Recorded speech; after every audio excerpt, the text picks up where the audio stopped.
Hello. Hi.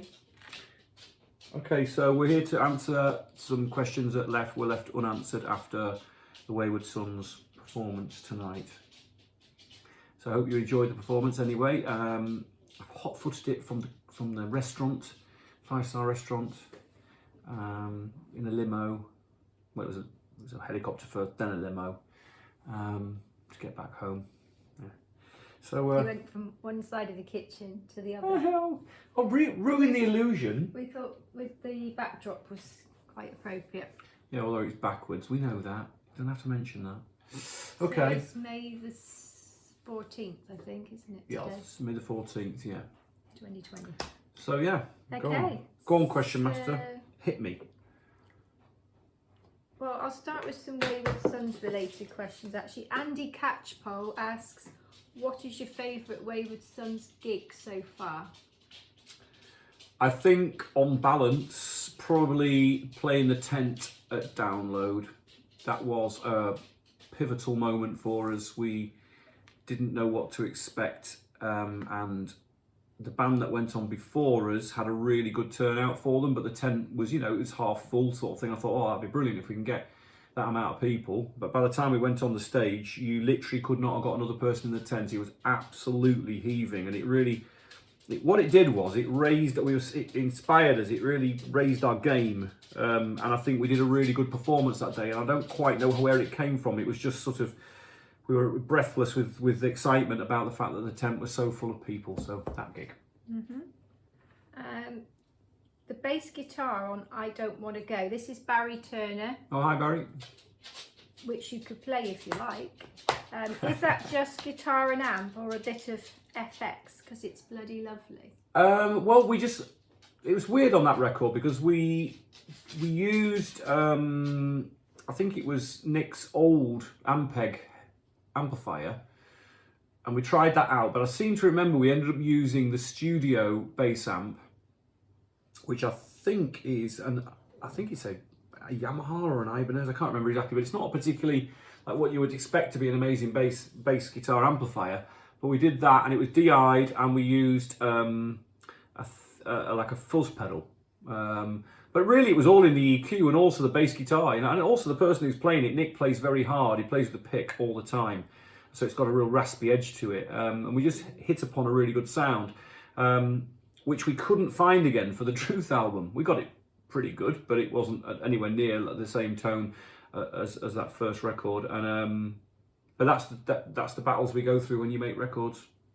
Andy Lynham asks, what is the best act that you have ever supported over your career, whether it's Little Angels or solo or Wayward Sons? Well, best is a bit of a funny word, isn't it? Because I wouldn't say that there was a particular best, but I think there were great tours that were sort of associated.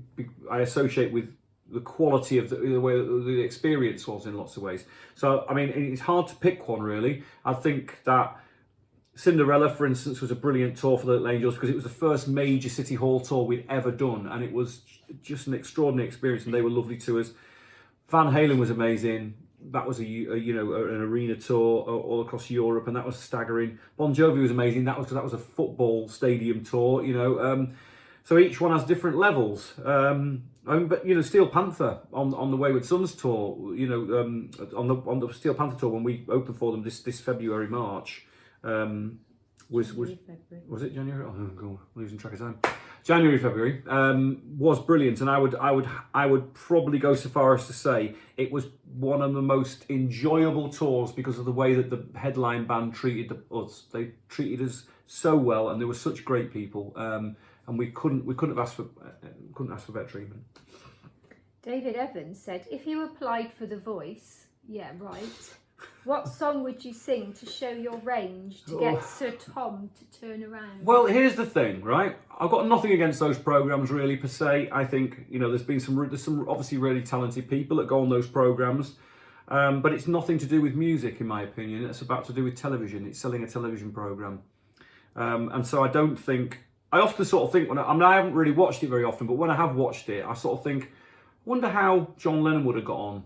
Wonder how, you know, David Bowie would have got on. I wonder how Madonna would have got on. You know, they haven't got, none of those people had fantastic voices. They had character voices, and they've defined rock and roll over there, you know, within the eras that they existed in. But I don't think someone like Madonna would have got through. She wouldn't have been picked because what they're doing is they're laying all the emphasis on technical ability, which is nothing to do with communicating an idea through a song. It really isn't. Just because you can sing high and I've got a lot of really fantastic vibrato, for me, it's not the point. The point is it's about character. So I would go on there and fail miserably because I don't have that training. Right, let's move on. So remember, this is supposed to be 30 seconds. Well, I don't care. Quick fire round. Don't care. Sol Watson asks, if you were asked to do a Toby Jepson This Is Your Life 4-track EP, what songs would you include? Which songs? Womankind, Don't Pray For Me, Ghost of Yet to Come, and probably oh, that's a toughie. Probably something like Too Much Too Young, something like that, one of the rocker tunes, because every single song I've ever written really has been autobiographical. It's been my perspective, but those are the hardcore, I think the hardcore tunes that mean the most to me. Yeah.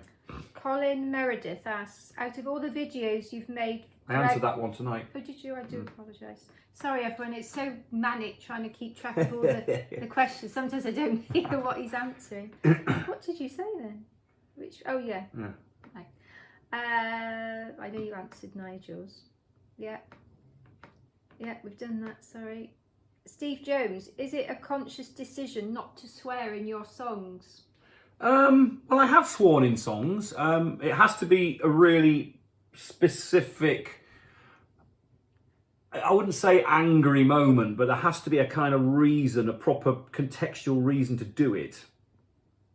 Like I say, I say it in Ghost Yet to Come as a swear word, but you know, and actually when I wrote Ghost Yet to Come, I showed the lyrics to Nick, and there was quite a lot of, I had various different versions of the verses and all the rest of them because that song is actually quite angry really. It's supposed to be pointing the finger quite a bit about the sort of, you know, the state of the world and all the rest of it, and there was 2 or 3 verses that had a lot more swearing in than those ones, and it was flagged up that perhaps it might be a bit too much, and I agreed. So it has to be a very specific reason. It's hard to explain why, but you just know when it's okay. I don't do it on purpose. I don't do it to shock. It's has to have a reason.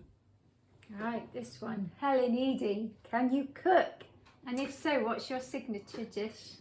Well, I think my signature dish is burnt water. I think that's about as much as I can say about my culinary skills. Although actually, I have, no, to be fair, I make pizzas well. I do good pizzas. I mean, especially when the kids were little, it's over there, we had a bread maker. My mum and dad bought us, I think it was for Christmas, wasn't it, or something?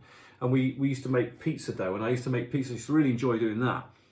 Do good cheese on toast. I'm quite good at fried eggs on toast with avocado, stuff like that. But in terms of actual making proper meals, no, you really don't want to eat one of my meals. It looks kind of basically grey. You would exist on tins of baked beans and tin soup. Tin soup sandwiches, cheese sandwich. I love a cheese sandwich. I like really basic foods. Well, that was another question somewhere. You're a crisp fiend. Well, I'm a crisp fiend. Do you like a crisp butty? And which are your favourite? Do you know, I don't like a crisp butty. No, I've never been into it. I know that might be like, oh my god. No, I like a gourmet crisp really. I do like, but I actually got to say, my absolute favourite crisp is a Walker's Plain. Very boring, but I do love a Walker's Plain. It's a sort of, you know, it's a baseline, isn't it? You know what I mean? You can't go far wrong with that. I was just going to interject about the cooking, Helen, was your approach to cooking is, when I watch you, it's just like everything you do in life, it's just now. So you put the heat on the highest it can go, you get the oil I don't know what she means. Boiling just to fry an egg. You know, you put about half a bottle of oil in to fry one egg or something, and then you just burn it all. It's not that bad. It's true. Anyway, Stefan Sanchez Murray says, do you still get nervous before performing? And if so, are these intimate shows more nerve-wracking than the big shows? Oh, they are. Just talking about Goodness that. me, honestly, the least amount of people, the more nerves there are. It's a very strange phenomenon. It's more to do with the anonymity. It's like, I can remember when we did our first open air show with ZZ Top. It was the first time we'd ever played a massive open air concert. Least nervous I've ever been, because I wandered out onto that stage and I knew that the cameras were taking pictures of the band, filming the band, and I knew that the pictures of me would be huge at the side, but I just made this mental point. I was like, no one can see me, because there's like 40 foot between the edge of the front of the stage and where the first audience members were, so I couldn't even kind of see them. I mean, they were there, but really it was a mass of humanity, so you sort of reduce your energy, you reduce your your anxiety is reduced because you cannot make those people out. So the smaller amount of people, the more nervous it is. I've been very nervous doing these shows because I think it's because there's no reaction. There's no like audible reaction to spur you on. And I always remember John Bon Jovi saying something to me. He said, the whole thing about being in a band is action reaction. You do something and someone reacts to it, and that's what makes the whole thing work. So it is quite unusual. I mean, I'm getting better at it. I'm getting more. But I do the red light. What we call the red light syndrome is terrible on these, but I'm kind of getting away with it. Drew B asks, what's the most recent musical discovery you've found? It doesn't need to be a new band, just the newest one that you've heard that's pressed your musical brain button. Anything? I'm constantly listening. I wouldn't, because I've got a very wide and sort of deep tastes anyway. I was brought up in a household. I've said this many times before. And my dad had a huge record collection, and we didn't have TV, and it was constantly, everything from, Simon and Garfunkel through to Bread, through to the band. I got my love of Queen from my dad. Before I sort of knew it, all this great music was passing in front of my eyes and in through my ears, sort of thing, as a little boy. And so I had a sort of huge sort of education. And I've always kept that going. I've always kept my ears open to everything that's out there. I must admit that there's not a lot of new stuff that I really like. That's probably because I'm an old git. But it has to be, and it's not to do with that, joking aside. It's more to do with I'm just not inspired by a lot of modern music, really. And it's nothing to do with the style. Leanne Jackson asks along the same lines, what artist do you like that is far from the kind of music you perform yourself? Oh, loads of stuff. I loved a lot of 80s pop music. I loved Soft Cell. I liked Duran Duran. All that sort of stuff. I thought there was loads of that. I like Wham and George Michael. I thought there was lots of great pop music in the 80s. More so actually probably than rock music. The Clash. I like a lot of punk rock, loads of things. But I also like a lot of classical composers as well. It's just got to have that heart and soul thing, and that's nothing to do with what the genre is or what the base of the music is. It's more to do with the way it makes you feel. Dave Mitchell says, how much new material is recorded but unreleased? What, for Wayward Sons? Guess so, yeah. Well, we're working on new material at the moment, albeit remotely. We've had some very basic. I've done some very basic demos and some phone demos, and we're working on stuff at the moment. So quite a lot actually. I think we've got 12, 13 ideas that we're working on. I'm pleased with it as well. Yeah.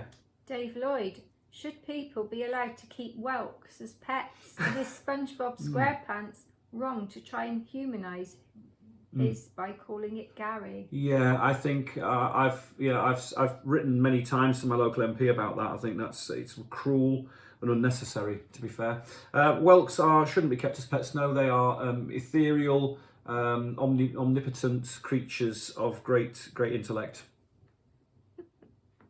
Phil Essex, was it a deliberate decision to phase out the Little Angels songs from the Wayward Sunset, or was it just a natural process as you wrote more material?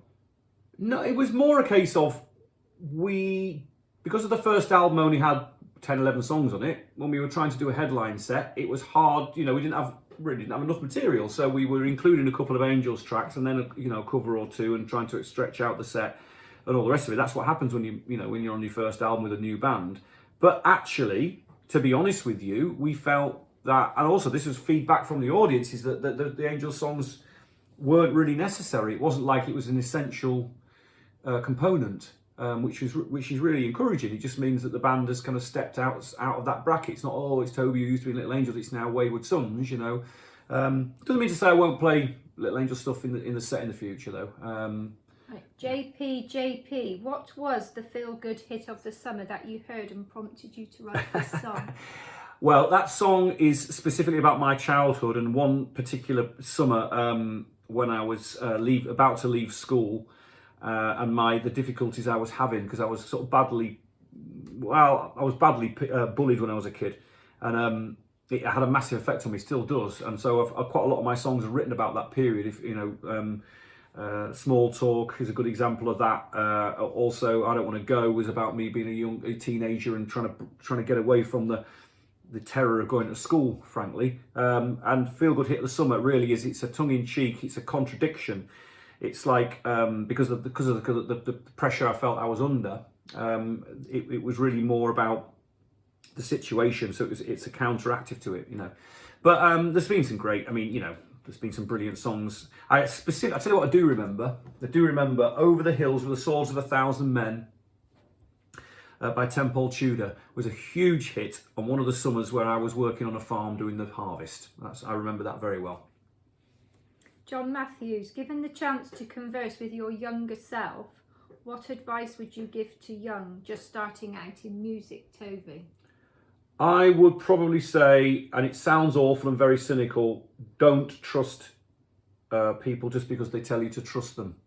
There's 2 or 3 people that I've been involved with over my life as a musician who have let me down very badly.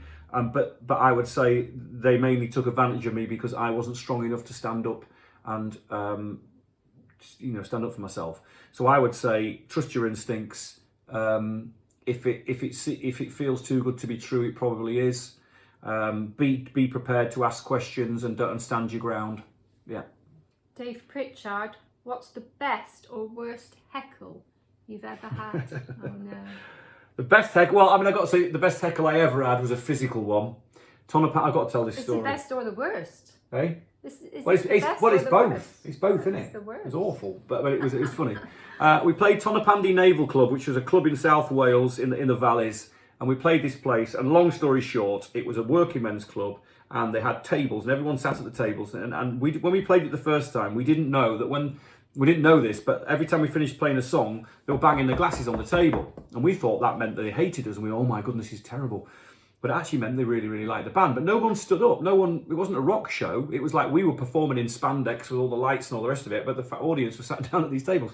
So we played it 2 or 3 times, got very popular, and played it there. And then we went and headlined it on the Don't Pray For Me tour.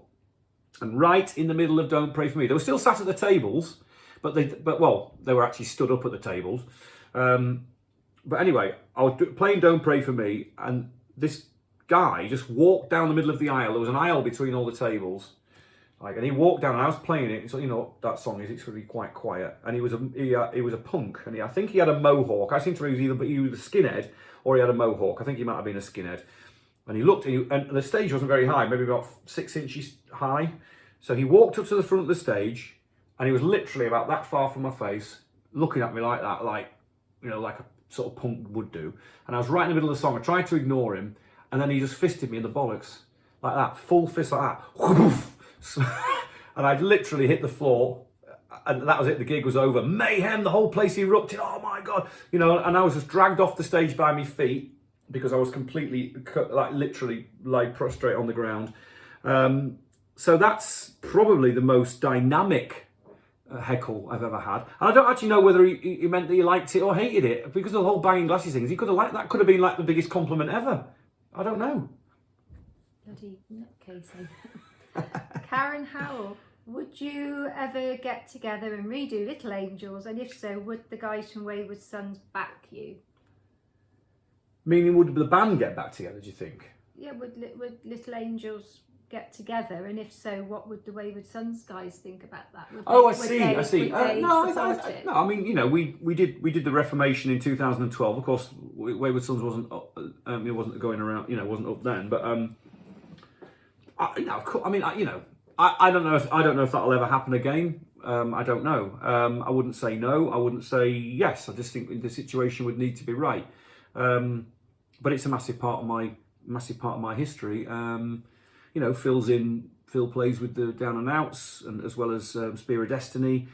Sam's got another band, the Land Sharks, and Nick's in, Chrome Molly. We're all working musicians. We all use what we've got to try and make a living. So I'm sure they would be absolutely fine about it. David Lewis, do you have a go-to chord progression? No, not as such. I do like unusual chord progressions. I try and find a different way of looking at chord shapes. I don't really write like that. I tend to get an idea based on a narrative idea, or I'll get a little melody in my head, and then I go and what I tend to do is I get the melody and the idea and the whole song all in one. It all comes as one, and I try and work out the chords as I'm going. And quite often what I do is I work the chords backwards into the melody. So it's kind of a little bit the opposite of what a lot of other writers do. But I think the melody's most important. And then I try and find the chords to fit around it, and I try and find the oddest ones that sort of sit with it. It's quite a sort of specific kind of way of working.